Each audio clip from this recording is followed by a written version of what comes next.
எல்லாருக்கும் வணக்கம். இன்றைக்கி நம்ம சேனல் டைம் பாஸில் சிக்கன் கிரேவி எப்படி ஈஸியாக செய்யலான்னு பார்க்கலாம். வாங்க, தேவையான பொருட்கள் பார்த்துக்கலாம். இதுவும் ரொம்ப ஈஸியான ரெசிபி தான். நம்ம தக்காளி சேர்க்காமல் இந்த ரெசிபி செய்ய போகிறோம். முதல்ல அடுப்பை ஆன் பண்ணிக்கலாம்.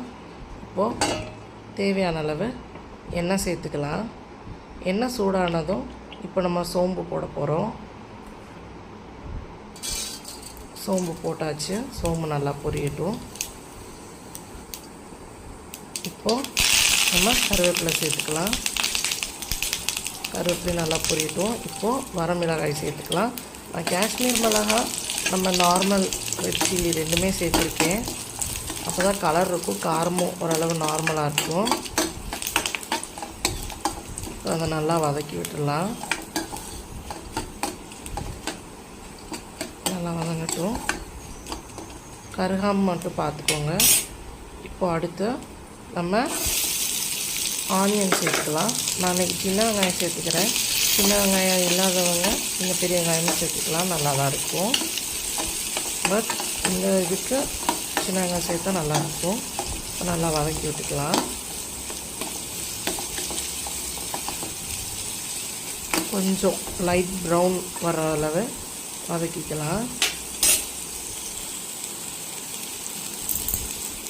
இப்போது உப்பு சேர்த்துக்கலாம். வெங்காயம் கொஞ்சம் சீக்கிரமாக வதங்கும்.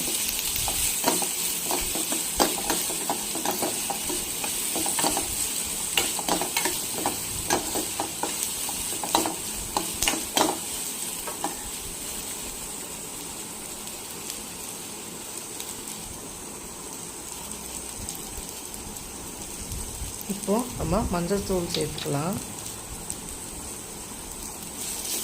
இப்போது பரட்டி விட்டுடலாம்.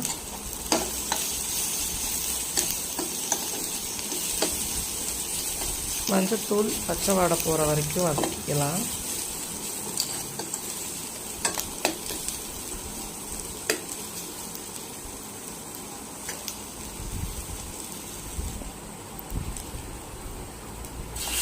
இப்போது நம்ம எடுத்து வச்சுருக்க சிக்கனை சேர்த்துக்கலாம்.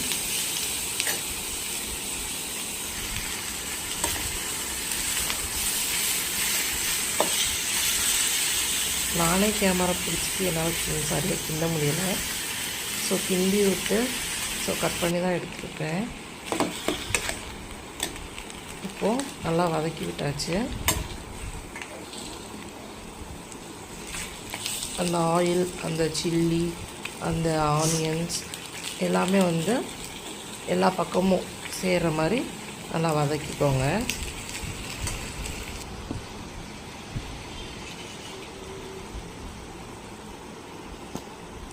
நம்ம இப்போ வதக்கிறப்பே அந்த சிக்கனில் இஞ்சி பூண்டு பேஸ்ட் சேர்த்துக்கலாம். நான் ஃபஸ்ட்டே சேர்க்கலை. கொஞ்சம் சிக்கன் வதங்கினதுக்கப்புறம் சேர்த்தா நல்லா மணமாக இருக்கும்.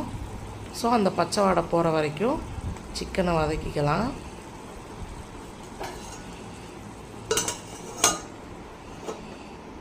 இப்போது மூடி போட்டு மூடிக்கலாம். கொஞ்ச நேரம் இருக்கட்டும். சிக்கனில் உள்ள வாட்டர் வரணும், அப்போ தான் டேஸ்ட் நல்லாயிருக்கும். இப்போது சிக்கன்லாம் தண்ணி விட்டுருச்சு. இப்போது அதை பரட்டிக்கலாம். அதுக்காக சிக்கனில் இருக்க எல்லா தண்ணியும் வெளியேறோ நம்ம வதக்கிடக்கூடாது. இப்போ ரொம்ப சக்கையாக ஆயிரும், ஹார்டாக. ஒரு சிலருக்கு அது பிடிக்காது. ஸோ இந்த ஸ்டேஜ்லேயே நம்ம தண்ணி ஊற்றிக்கலாம். சிக்கன் மட்டும் இல்லைங்க, காய்கறியும் பொதுவாக அதோட தண்ணி வெளியே வர்ற அளவு நம்ம சமைச்சோன்னா அந்த எசன்ஸ் சேர்ந்து குழம்பும் நல்லாயிருக்கும். ஸோ இப்போ நம்ம வாட்டர் சேர்த்தாச்சு. இப்போது நம்ம பரட்டி விடலாம். ஸோ இப்போ கொதிக்குது நல்லா. இப்போ பாருங்களேன், நமக்கு லைட் ரெட்டிஷ் கலர் கிடச்சிருக்கு. இப்போது நல்லா வதங்கிடுச்சு. இப்போ பார்த்திங்கன்னா இன்னும் அந்த கலர் என்ஹான்ஸ் ஆகிருக்கு. ஸோ இப்போது நமக்கு சிக்கன் கிரேவி ரெடி ஆகிடுச்சு. ஸோ இப்போ நல்லா ஒரு டைம் பரட்டி விட்டுடலாம்.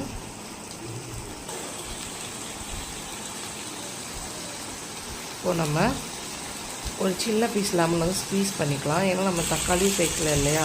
ஸோ இது நல்லா டேஸ்ட் என்ஹான்ஸ் பண்ணிக்கலாம். இப்போது நம்ம சிக்கன் கிரேவி ரெடி ஆகிடுச்சு. இப்போது எடுத்து சர்வ் பண்ணிக்கலாம். நம்ம சேனல் டைம் பாஸை சப்ஸ்கிரைப் பண்ணிக்கோங்க, பெல் பட்டனை கிளிக் பண்ணிக்கோங்க. வரட்டா?